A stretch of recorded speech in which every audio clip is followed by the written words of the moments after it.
दर्शकवृन्द नमस्कार। समय चक्रको यो अर्को नयाँ श्रृङ्खलामा यहाँलाई हार्दिक स्वागत छ। म कुलचन्द्र विष्ट।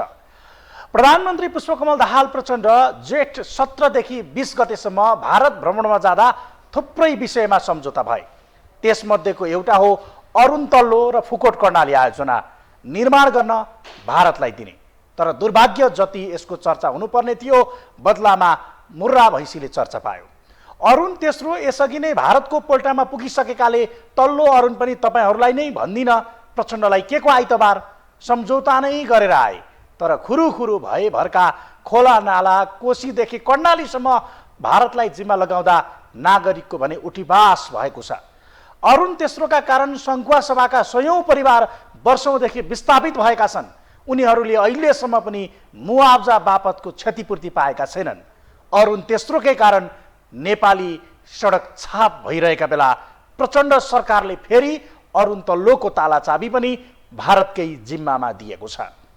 विकास आउँदा थोर बहुत विनाश हुने कुरा स्वीकार्य होला, तर भयभरको झिन्टी घुम्टा नै सकिएर एक धरो शरीरको लुगाबाहेक अन्य कुरा सकिन्छ भने त्यो विकासले तात्विक अर्थ नराख्ला। सयौंलाई विस्थापित गरेर लाखौंलाई उज्यालो दिने अभियानमा रहेको सरकारले पीडितलाई किन सौतेनी व्यवहार गरिरहेको छ? सुरुमा हेरौं यो रिपोर्ट। राष्ट्रिय गौरवको आयोजनाको रूपमा रहेको 900 मेगावाटको अरुण तेस्रो जलविद्युत आयोजना पूरा भएपछि ऊर्जा क्षेत्रमा भीमकाय परिवर्तन हुने अपेक्षा गरिएको छ। यसको निर्माणको जिम्मा भारतीय कम्पनी सतलजले पाएको छ। तर भारतीय मारवाडीहरूको दादागिरीले वर्षेनी त्यहाँका स्थानीय रुँदै हिँडिरहेका छन्। बलजबती रूपमा जग्गा अधिग्रहण गरेर खाए खा नखाए घिच भने जसरी सतलजले नेपालीमाथि दमन गरिरहेको छ। 2073 सालदेखिको मुआवजा प्रकरण अझै टुङ्गिएको छैन। निर्माणाधीन अरुण तेस्रोका कारण सङ्खुवा सभाको चिचिला गाउँपालिका र मकालु गाउँपालिका क्षेत्रका झन्डै 400 परिवार विस्थापित छन्। 2046 सालमा विश्व बैंकले अरुण तेस्रो निर्माण गर्न लगानी गर्ने तदारुकता देखायो। यसका लागि छ्याङकुटीदेखि पुकुवा पावर हाउससम्म प्रवेश मार्ग निर्माणको लागि 15 मिटर जग्गा अधिग्रहण गर्ने सहमति भयो। सोही अनुरूप विद्युत प्राधिकरणले 15 मिटर अधिग्रहण गर्ने गरी जग्गा धनीलाई मुआवजा दियो। तर 2051 सालमा नापी आएपछि सरकारले फेरि 15 मिटर लगत कट्टा गर्नुपर्ने जग्गा धनीकै नाममा 16 डुलो नापी गर्यो, अर्थात् लागत कट्टा गरेन। तत्कालीन समयमा जग्गा धनीले मुआवजा पनि पाए, जग्गा पनि आफ्नै नाममा आयो। उति बेला झट्ट हेर्दा दोहोरो फाइदा देखिए पनि अहिले त्यसैले आधार मानेर सरकारले स्थानीयको उठीवास लगाएको छ। प्राधिकरण मार्फत स्थानीयले 15 मिटरको मुआवजा पाएपछि विश्व बैंकले त्यति बेलै हात झिक्यो। त्यसपछि नेपाल र भारत सरकारको लगानीमा यसलाई निर्माण गर्ने सहमति भयो। उति बेला फाइदामा गयो भनेका अरुण तेस्रो प्रभावित क्षेत्र आसपासका स्थानीयलाई अहिले त्यही निर्णय गलपासो बनेको छ। उबेला 15 मिटर दिने सहमति भए पनि 2066 सालमा सरकारले स्थानीयलाई सुईको समेत नदी 15 को बदलामा 30 मिटर जग्गा अधिग्रहण गर्यो। त्यो पनि मुआवजा नदी। यही 30 मिटर जग्गा अधिग्रहण भएपछि धेरै घर न घाटको भएका छन्। अहिले भारतीय कम्पनीको पोल्टामा पुगेको यो आयोजना स्थानीयलाई सोधेर होइन, आफ्नो मुडमा बलजबस्ती गरेर अगाडि बढिरहेको छ।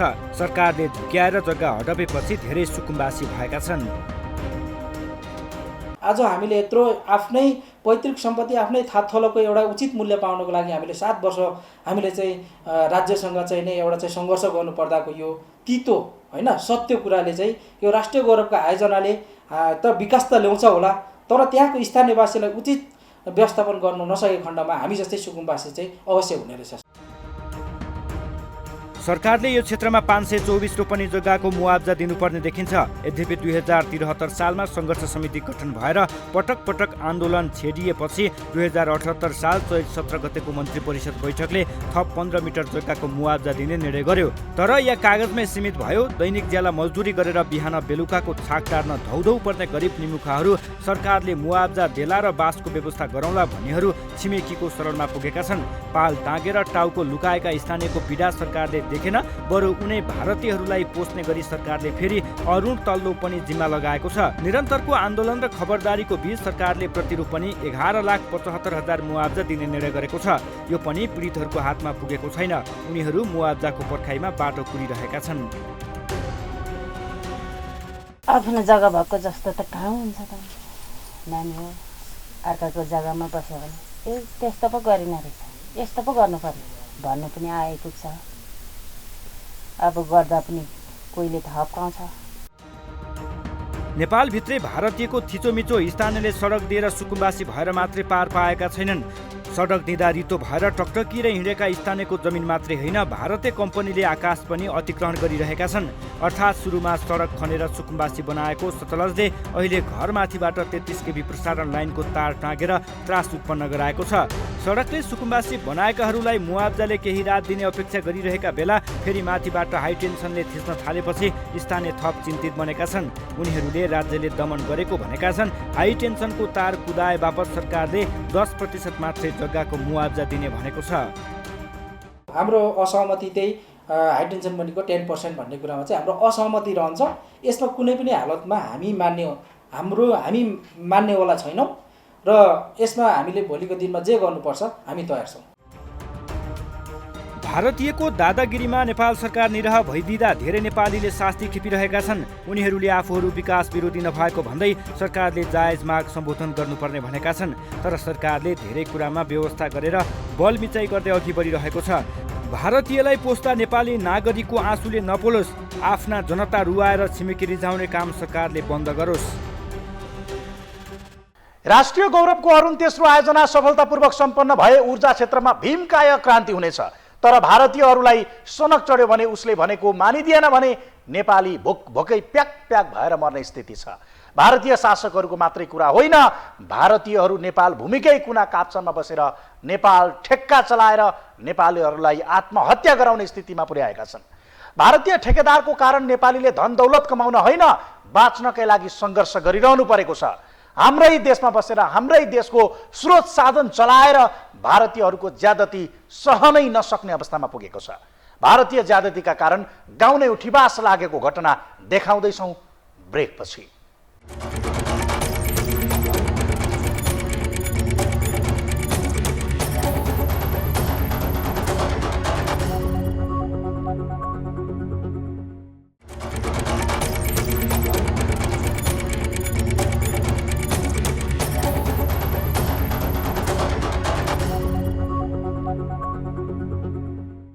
सङ्खुवा सभाको चिचिला गाउँपालिका 2 का रिन्जिन शेर्पा अरुण तेस्रोका कारण सुकुम्बासी मात्रै भएका छैनन्, बाँच्नैका लागि सङ्घर्ष गरिरहेका छन्।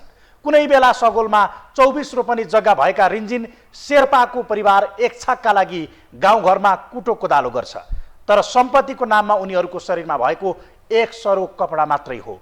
च्यातिएको त्रिपालमा बास छ, त्यो पनि अर्काकै माटोमा।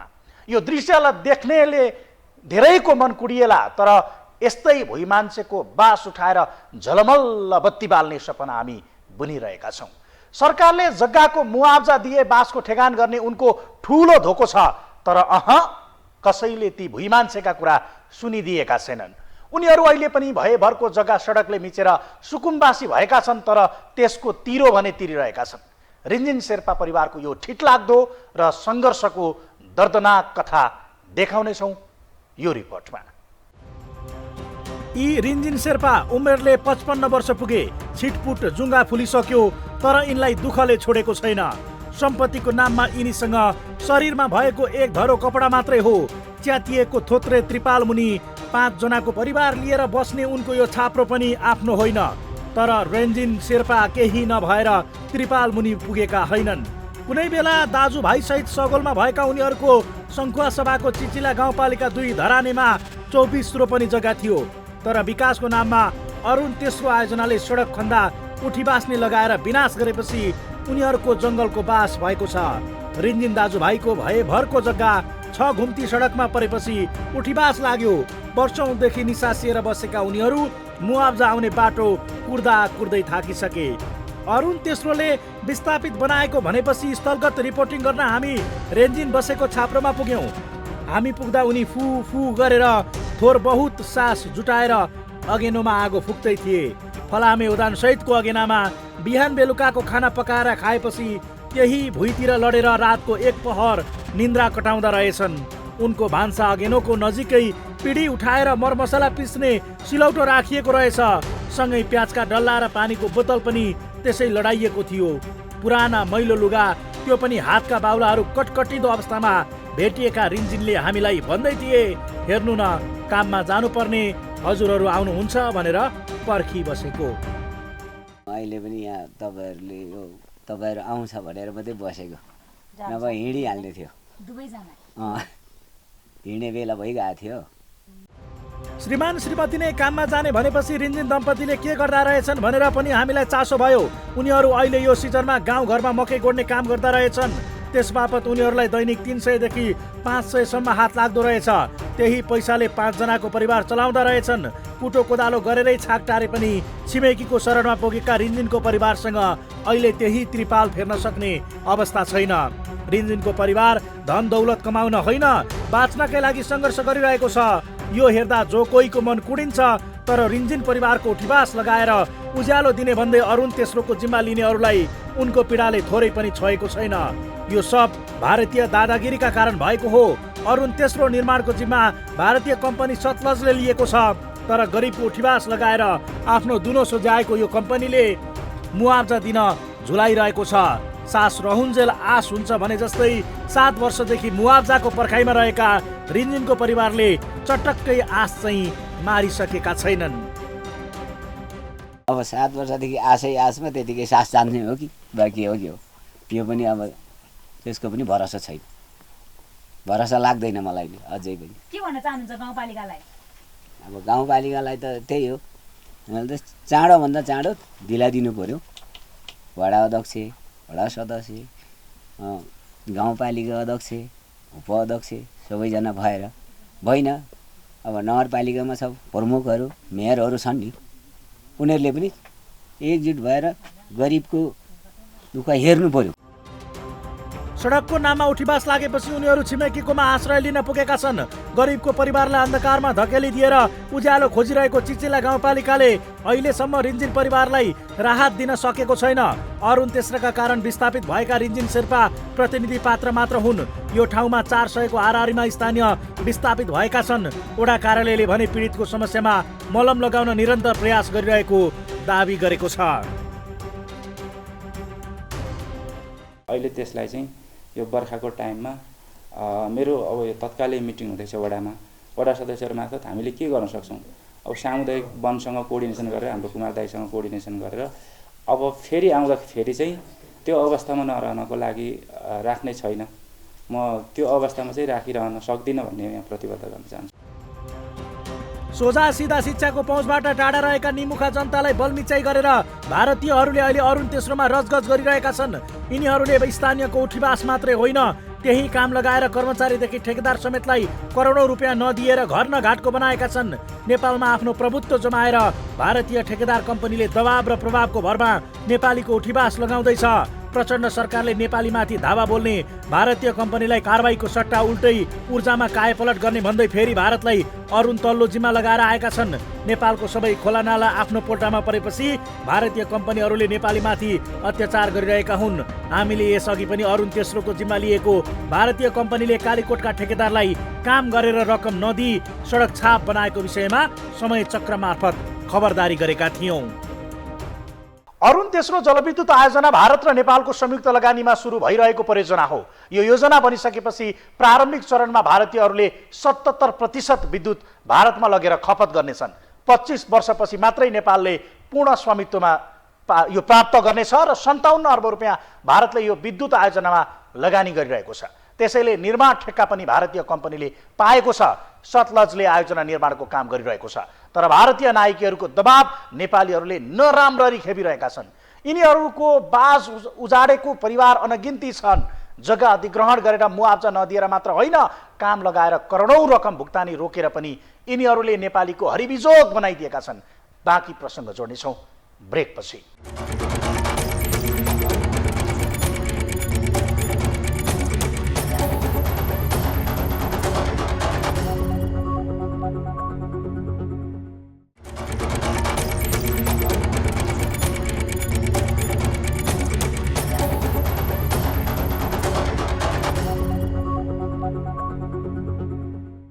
रोटी बेटीको सम्बन्धको भाष्य निर्माण गरेर भारतले नेपाललाई पिठ्यूमा छुरा रोपिरहेको छ।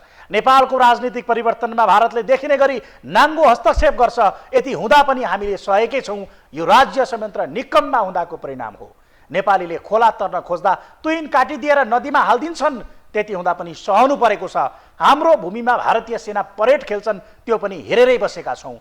अनि सरकार प्रमुखहरू भारत भ्रमणमा जाँदा सुरुकै कोसेली बोकेर जान्छन्, फर्किँदा खोला नाला दिएर मुर्रा भैँसी लिएर आउँछन्। हो यही कमी कमजोरीलाई टेकेर भारतले नेपालीमाथि पटक पटक निर्मम प्रहार गरेको छ।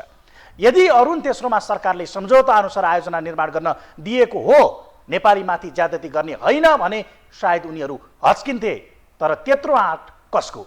यही भएर नेपालीमाथि भारतीय ज्यादती र दादागिरी बढ्दो छ। त्यसको शिकार अरुण तेस्रो आसपासका नागरिक भएका छन्। बाँकी हेरौँ यो रिपोर्टमा। इतिहासलाई फर्केर हेर्दा नेपालको हरेक आन्तरिक मामिलामा भारतले नाङ्गो हस्तक्षेप गर्ने गरेको छ। भारतले नेपाललाई छिमेकी होइन कठपुतली ठानेका धेरै दृष्टान्तहरू छन्। हाम्रो देशका मन्त्री प्रधानमन्त्री पनि भारतको सामु लम्पसारै पर्छन्। भारतको दबदबाले नेपाली राजनीतिक होस् कि त्यसमा आबद्ध नेता सबैलाई मुठ्ठीमा राखेको छ। सायद त्यही भएर पनि आफ्नो देशका नागरिकमाथि भारतले खुल्ला दागा धर्दा पनि नेतृत्व स्विक्क बोल्दैनन्। अहिले अरुण तेस्रोमा ठिक यस्तै भएको छ। भारतीय ठेकेदारको दादागिरीले नेपालीहरू पिल्सिएका छन्, तर सरकार उसैलाई अरुण नदी शिरदेखि पुच्छार समेत जिम्मा लगाउँदैछ। शक्ति र पहुँचको भरमा भारतीय ठेकेदार कम्पनीका नायकीहरूले पाखुरीको तुजुक देखाएर बलमिचाइ गरिरहेका छन्। त्यसको गतिलो उदाहरण हो निर्माण भइरहेको बहुचर्चित अरुण तेस्रो जलविद्युत आयोजना। भारतीय सरकार र नेपाल सरकारको संयुक्त लगानीमा निर्माण भए पनि भारतीय ठेकेदारको रायदाई छ। उनीहरूका कारण सयौं स्थानीय परिवार सुकुम्बासी भएका छन्। विद्युत उत्पादन हुने भएपछि सङ्कटसभावासीले छाती ठुलो पारेर आफ्नो सक्दो सहयोग गरे। अरुण जलविद्युत आयोजना निर्माणका लागि सडकले ओगटेको जग्गा सरकारले अधिग्रहण गर्यो। जग्गाको मुआवजा पाउने आशमा स्थानीयहरूले पनि हुन्छ भनेर आफ्नो जग्गाबाट सडक बनाउन छाडिदिए, तर अहिलेसम्म पनि मुआवजा पाएका छैनन्। राष्ट्रिय गौरवको आयोजना भनेर भाषण गर्ने मन्त्री प्रधानमन्त्रीले सङ्कटसभावासीहरूको एकपटक मुहार निहाल्ने कि? यहाँका स्थानीयहरू वर्षौँदेखि मुआवजाका लागि लडाइँ गरिरहेका छन्। कहिलेसम्म मुआवजा पाउने हुन् त्यसको अझै पत्तो छैन। भयभरको श्री सम्पत्ति सबै सरकारको नाम गरिदिएर काम गर्ने बाटो खोलिदिएका स्थानीयहरू अहिले आफै सुकुम्बासी भएका छन्। कुनै बेला जमिनदार भनेर कहलिएकाहरूलाई पनि यो आयोजनाले पालमुनि बस्न बाध्य बनाएको छ। यति मात्र भए त ठिकै हो, सुकुम्बासी अवस्थाबाटै भारतीय ठेकेदार कम्पनीको हेपा प्रवृत्ति पनि सहन बाध्य छन्। उनीहरूको पक्षमा बोलिदिने सरकार नै बैरी बनिदिएपछि कसको पो के लाग्छ र? वास्तवमा भन्यो भने हाम्रो विषयवस्तुमा बोलिदिने सुनिदिने र हामीले चाहिँ हाम्रो पीडाको विषयमा लगेर निवेदन गर्ने ठाउँ छैन सर। यो के पनि रहेछ भने हामीले धेरै पहिलादेखि यो पिडिएको सम्झौतामा यो पिडिएको धारा 4.2 मा यो प्रोजेक्ट कोअर्डिनेसन कमिटी जुन चाहिँ बनाउनुपर्छ भन्ने प्रावधान रहेछ।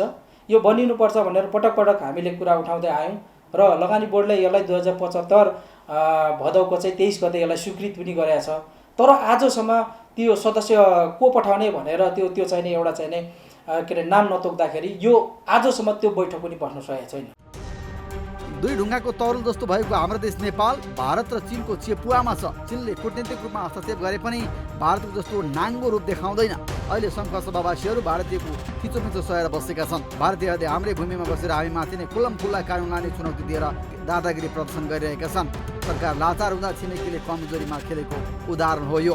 बर्खाको समय सुरु भएकाले च्यातिएको त्रिपालमा रात कटाएका आफ्ना नागरिकका लागि सरकारले उचित बसोबासको व्यवस्था गरोस्। विगत सम्झेर ल्याउँदा भारतीयहरूको दादागिरी कसरी सहिरहेका हौला भन्ने पिरलो हुन्छ। सिमाना कब्जा, राजनीतिमा कब्जा, ढुवानीमा एकाधिकार, मन लागे नाका खोल्ने, रिस परे बन्द गर्ने, हदैसम्मको भारतीय ज्यादती भारतबाट मात्रै चलिरहेको छैन। विद्युत निर्माणको बहानामा नेपालमै बसेर नेपालीलाई घिटी बनाइरहेका छन्। यी घटनाका उदाहरण हामीले रिपोर्टमा देखाइसकेका छौँ। सरकार सधैँ मुखदर्शक भएर भारतीय ठेकेदारको ज्यादतीको रमिते मात्रै नबनोस्, अरुण तेस्रो र आसपासमा जोडिएका नागरिकको सुरक्षामा ध्यान दियोस्। हवस् त आजका लागि समय चक्र यति नै। बिदा हुन्छु। नमस्कार।